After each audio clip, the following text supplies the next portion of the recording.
Hey, you should like and subscribe. All right, we're going to go. I'm going to flash people, and you tell me your favorite anecdote about these people. Okay. We're going to start with Robin Williams. I used to, I knew Robin Williams. When I first came out here, I worked at the Improv as a bartender for a couple of years, and I would hang out there just to do open mic night, and I was there almost every night. When someone would come into town, they say, oh, hey, what can you show me around here? I can show you the Improv. Yeah. And back then, a lot of people were coming in, comics that I adored, Robin Williams, Andy Kaufman, Steve Martin came in. Would Andy Kaufman do well? Yes. He would. Oh, my God, the place was packed. No. Sometimes he wouldn't not crowded. Would people laugh and have fun? Yes, they would. I mean, to a certain point, he would read. At one point, he read The Great Gatsby. Yep.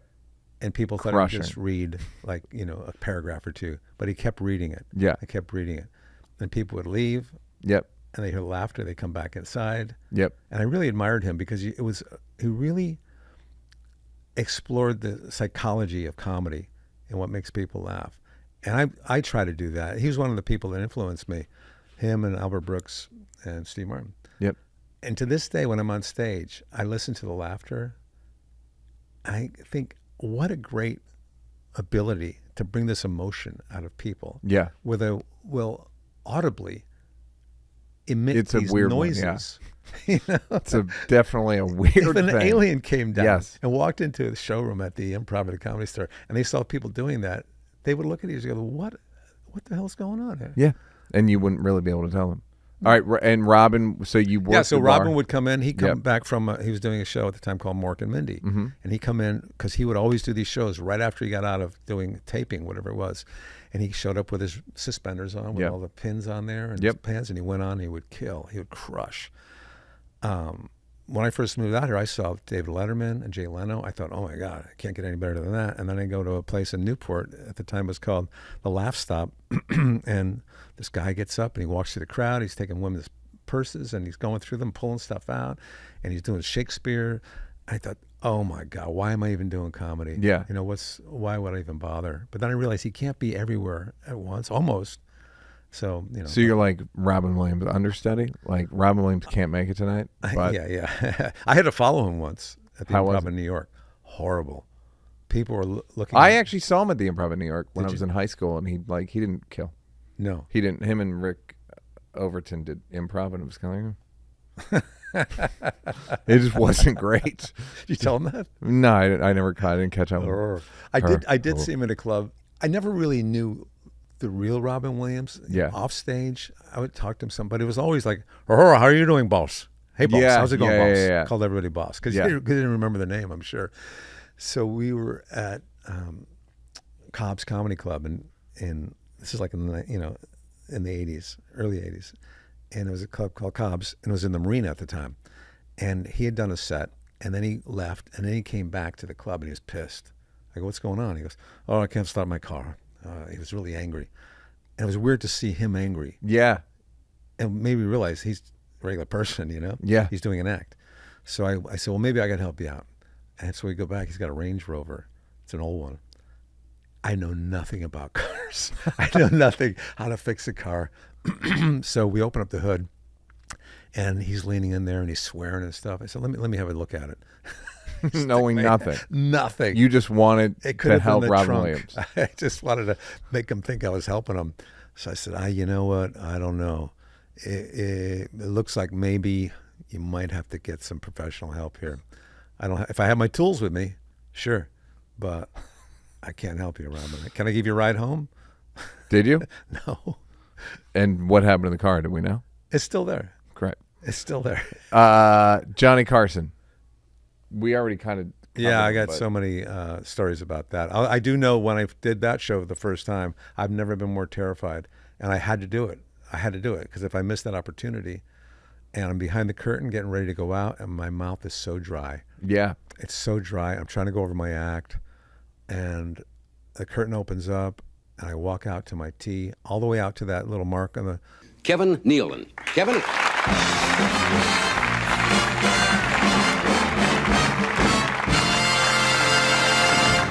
Thanks a lot. Thank you very much.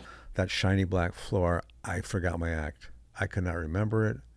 And the audience is applauding, and I'm thinking, oh, boy. And the last clap ended, and I remembered it. And it was the best set I've ever had. I mean, you know, applause breaks.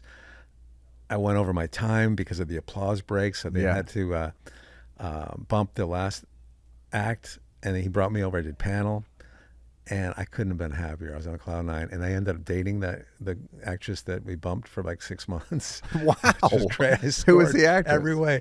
Rosalind Chow. She was on a show called Aftermash. Nice girl. Great. Anyway, I've never had such a natural high than that doing that show. And everybody at the Improv back then, they would watch it on TV at the time. And I knew they're all there, and I went to my friend's house and just watched it with a pillow in front of my eyes. Occasionally I peer over. Because it's so complicated. You don't know what to wear. I saw Ted Danson on there. I thought, that's a nice outfit. Maybe I'll wear that. It was khakis with a maroon jacket and a tie. And I'm watching me afterwards and going, I look like an usher. I look like a page over there. Yeah, like when you were just describing that outfit, I'm like, what? I know it. And my mouth was so dry. Well, you know, Ellen Sinbad got her outfit. Literally, Sinbad helped her get her first outfit. And it's a Sinbad outfit. It's unbelievable. Yeah. It's giant pants and giant hammer pants? Yes. Anyway, my mouth was so dry when I would smile, the fake smile, like I just heard that joke for the first time. My top lip would stick to my gum. And I didn't want to lick it because I knew people were always nervous. Yeah. So I would try to adjust my lower lip up a little bit. But that was one of those things where I didn't want to do it, but I knew I had to. Otherwise, I regret it for the rest of my life. Yeah. So I did it, Johnny Carson. And did it change your life? Other than dating Rosalind Chow for 6 months? Well, you know, everything changes your life. Talk about asserting dominance early in a relationship. You bump her and then you start dating. I mean, what do you want? Oh, man. Rosalind Chow. All right, Dave Letterman, first guest of the pod. How many? You've done his show a bunch, I assume? I don't remember how many times, but I used to come down when I was on SNL. He was in the studio below us. And whenever a guest didn't show up, they would ask me to come down and kind of do a bit from the doorway or, you know, get on there. And it got to a point where I wasn't really killing, you know, I was just coming down. And so I said, I can't do these anymore. And, you know, it's just killing me. So that's funny. I've never heard someone like breaking up with a talk show. Like, look, it's not, I don't think this is worth it. We got back together again after a while, but there was some rules, you know. You got to assert a boundary. We had some boundaries we had established. But yeah, I would do his show quite a bit. And I remember during the commercial break, he would always turn to me and goes, this audience sucks, man. I said, I thought I did good. This audience sucks. And I remember one time I was breaking up with a girl, and Paul Schaefer would always ask, what song do you want us to play you out on? And I remember thinking, this will show her. What a Fool Believes by the Doobie Brothers. Message sent. I don't even think she watched it. Of course. She probably didn't even know it's on there, but it made me feel good. Yeah, she'll if she, it's, you know, they're on YouTube. By the way, I didn't know how David Letterman felt about me. Yeah. Because he doesn't really communicate with people on the show. He doesn't talk to you during the commercial or beforehand. And I ran into him in the Caribbean about a year ago. And I saw him in the restaurant, and I went over and said hi to him. He could not be more gracious and complimentary to me, citing jokes that I've done, talking about how well I did at the Kennedy Awards for Lorne Michaels. Yep. If it weren't for you letting me go on SNL, I never would have gotten that lucrative blood thinner commercial. And my little hiking show he watches. Good morning. Welcome to my little hike. And he tells me this joke, like, you did that Lincoln joke. I said, really? What joke? He goes, you know, the Lincoln joke? I'm not really sure I know that one. He goes, oh, I tell everybody that joke. I give you credit. I said, well, maybe let me hear it. She goes, okay, well, you know, when Abraham Lincoln was a kid, he used to walk through the snow to school every day. But what they don't tell you is that he was always late. So I thought, doesn't sound familiar, but maybe I did do it. And then I'm thinking, I got to put that in my act now and see, and now I can expand it. You know, that reminds me of a joke that I know you did, because I wasn't a comedian, and I thought of the joke, and then I saw you do it. Not again, that sounds like an insult. Yeah, no, I thought, I know that happens to me a lot. But it was Liv you like to live every day, the last day of your life. Yeah, in bed, surrounded by your friends and family. You make funeral arrangements. yeah. You say goodbye to everybody. Yeah. And it's funny how comics remember like early jokes you did. Yeah. Like David Spade says, he wouldn't even say it was a joke. He goes, "Yeah, I got one of those nice cameras. It's one of those black ones." The black ones. Yeah. But yeah, it's funny what people remember. But yeah, so Letterman could not have been nicer to me. Letterman loves showbiz. By the way, I did that joke in my set. I tried it. Nothing. Crickets. Last day. Oh, the Lincoln one? The Lincoln joke I used to It sounds like a Norm joke, doesn't it? It does, actually. Like, he's late. And today he's late all the time. So, come on. This fella. Good Lord. Good. I love, I'm discovering Norm more now than when he was around. I mean, watching those clips on Instagram, he's so funny, man. He's just got such an attitude. I worked with him before where he would walk the room. Yeah. Because he was just didn't care. And I don't know if he was on medication at the time in hindsight for his cancer, but man. But late in life he would walk the room? Yeah. Wow. Yeah, because he was dealing with cancer and he was taking medicine. Yeah, but I thought you meant like in 1982 or something. He would walk the room. You're talking about like 2015. Well, I didn't work with him too much in 82, but near the end. You like to wait till the end with people. I wait until they have a limited amount of time left. So they can really show you the respect and appreciation you deserve. Yeah, but also to decide what jokes I want to take from them after they're gone. It's like an audition. What else? It's a showcase. It's like the jewelry in a case. Jim Carrey. Yeah, Jim Carrey. Sketch of Jim Carrey. Tell me, Jim Carrey's hilarious, funny guy, rubber face. And would do impressions. I remember being at a party with him not too long ago, and he likes to paint as well, and I paint, so we had a lot in common. We talked about that. We used to text back and forth for a while, but then it was radio silence, which I think that happens with a lot of famous big people. They have a lot to deal with. But you know what? My feelings were not hurt because I have thick skin. I get it. I did that with you. Then I cut you off. Oh, you're the very famous one in this? Yes. You are more famous than me. No one's going to argue with that. Buzz Aldrin, same thing. He ghosted you. Well, I was supposed to be on the good. This is a good drawing.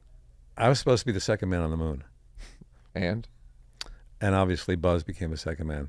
But I did run into him in Puerto Vallarta once on the beach. He was with his wife a different wife at the time. You like to vacation just to meet up with celebrities. Go ahead. Well, we have the same travel agent, so I always check to see where they're going. Surprise me. Anyway, her wife was always calling him, going, Buzzy.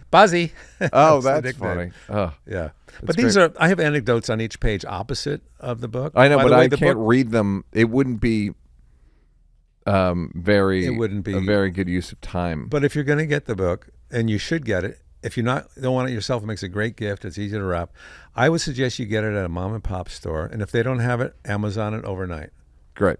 I had a joke about mom and pop stores, which people say, what do Amazon and big box stores have that mom and pop stores don't? And that is inventory. Oh, right.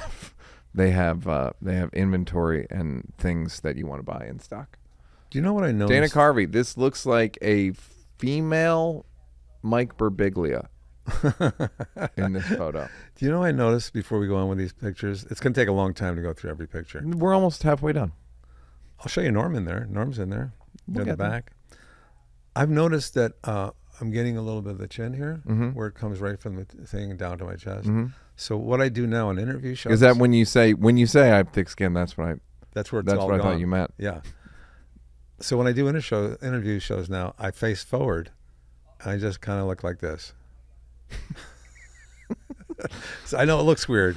Yeah, but just know it's for a good cause. Yeah. It gets to the point where you just got to wear scarves. Turtlenecks are good. I'm scarf years old. Lauren's not going to love this photo. Well, that's not the finished one. Okay. You thinned him up. Talk about... No, you got to get to the next page. You boxed him. One of these, you put a box around it. I'm sure that's the process right there. That's what I'm seeing right there is the process. Then Steve Jowley. Caricature. Caricature. I I exaggerate. Yeah. And now I see what you mean. Steve Martin, you buddy of yours? Yeah. What's he like? It's like 6'1", maybe. It's great. I love him. I just moderated a thing that Martin Short and Steve Martin did in Ohio.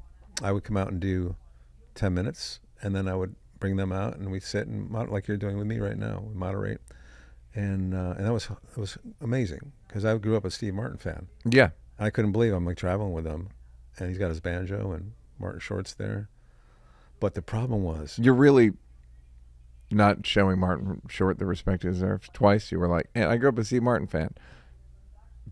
Well, dead silence where and a Martin Short fan. That's exactly how the interview went. I would introduce them. I would say, Steve Martin is this amazing banjo player, comedian. I grew up watching him. I loved it. He influenced me. So we got Steve Martin. So Steve Martin and Marty Short. Steve Martin is incredibly funny, but he's not so funny that I have to pretend to like the banjo. I play the 5-string banjo. I've been playing since I've been 18. Yeah, 18. And I started playing it only because of the movie Deliverance. That song got me so riled up. The banjo and the guitar. Riled up? Yeah. Is that the word? Yeah. Riled up. Like, yeah. Like I can control myself. You'd have to rape. I haven't used the word riled in a long time. I know. Well, riled, if gets you riled up. Well, what no, that's the follows that? beginning. But do I want to know what follows it? Do I want to know? After riled? Yeah. God, I have to have a thesaurus right now. But after you're riled, what do you do when you hear that song? Well, I start clogging. And what would anybody else do? I don't. Raping is what I'm bleeping all of this because we're monetized. It just moved me, and I went out and I bought a banjo, and I would practice. I have it in the van, and whenever I was like on my break from work, I would go out to the van and just practice. And one day, it was like the movie Jerk, when he could start dancing. He realized it, and his feet were moving fast. It was the same way. All of a sudden, I picked up the speed, and I started playing really fast. But I never learned that song. After all that, I lost my rilety. You're riled. You lost your rile. Yeah, you're Riley. Farley was amazing. Farley, I was always looking for the laughs, of course, and always trying to get Sandler and those guys to laugh. They shared an office space, yep. 17th floor of 30 Rock, and it was him and David Spade and Tim Meadows and Farley. And Farley was always, wanted to be accepted. And he would do these crazy things. One day he came in, and Jay Moore tells this story better because I think he was there when it happened. And I'm paraphrasing it, but Farley comes in, he goes, "Hey, you want me to I want to drop my pants and stick my butt out the window and take a big poop down into 49th Street." And they're like, do it, Farley, do it. So sure enough, he dropped his pants and he stuck his butt out the window, took this big steamy dump, but it wasn't out far enough, so it landed on the windowsill. And it's still there to this day. Jesus. I was going to say, how do you know it was steamy? Oh, no, it's documented. It's documented. It's like Jay Moore. The paint is peeling on the ceiling above. Notarized. It's notarized. Chris Rock. This is a sketch from the Special Tambourine, which I think I exec produced with Chris. Did you really? I think I did. You would remember. I think right. I got an exec producer credit. And what about Chappelle's specials? Do you do? I know you co-partnered with him. Just the TV show. So you have a good synergy with black comics. I do, which is great, man. That means you're hip. I'm a pretty. Why am I so nervous about even saying that? I know. I mean, did I go over the line there? You're not hip because of slavery. I'm just fearful. Because of slavery. It's because of slavery. Basically, if you want to know why, it's because of slavery. Can you dance? I can dance better than you'd think. Really? Yeah. Where does that come from? My affiliation. I can dance better than you'd think. Can you do the jig? I don't like that word for this. I don't like that in this area. I can dance pretty good. Oh, James Taylor. I was wondering, is this James Hetfield based on it? This is Hesher James Taylor back when he. Did you know him back then? You were friends with him, right? I didn't know him back then, but I was a huge fan. But I know him now. Yeah. I've known him for You brought him to 20 heel years or so. from, you've like, all right, relax. We're friends. Yeah. Chris Walken, he hosted, that's a good Chris Walken sketch. He does not like it. I bet he doesn't. He does not like it. I was trying to get approval, just, as courtesy when I was Yeah. doing a little book tour to promote You actually sound a little bit like him. Courtesy. it. Courtesy. And, Jim Carrey was fine with it, Steve Martin, but I sent it to him, and he did not like it. He hated it. He goes, under no circumstances can you do this on the show. That's very funny. You have, I stole from Hans and Franz without realizing it in my last special. You did? Yeah. Did you realize? I didn't know that. I haven't seen did it a yet. thing where I was talking about influencers. I did see your special. It was really yeah, good. you texted me. Thank Yeah. you. Influencers do this. What's up, guys? I call them all the clappers because they start all their posts like this. What's up, guys? I'm Hans. I'm France. And we want to pump you up. And I realized it's Hans and Franz. Yeah, no one else has ever clapped before. No, I know. But I was like, after I when I did Carvey's and Spade's podcast.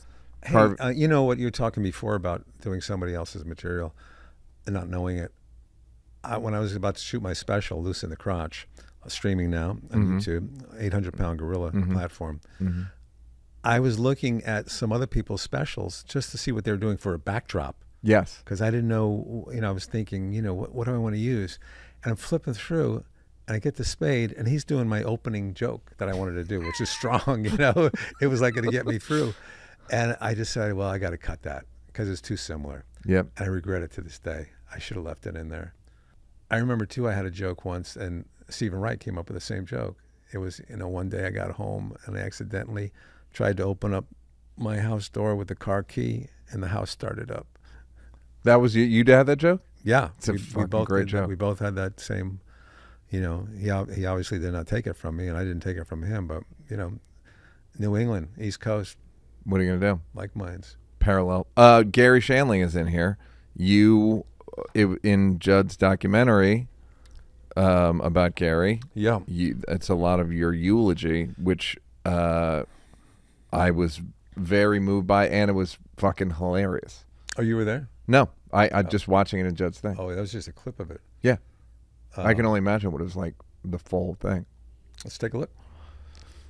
I loved our conversations on the phone. I'm going to miss those late into the night, talking about comedy and joke structure. It was just him and me, and on occasion, Anthony Pellicano. Okay. Put it in there. You got a green screen? Yeah. No, I've worked in black television before, but I'll see if I can figure out how to put a white clip in. No, Neal, it was an incredible, surreal evening. Everybody getting up and talking about him, and that happened a month after he passed away. So I had a lot of time to think about it.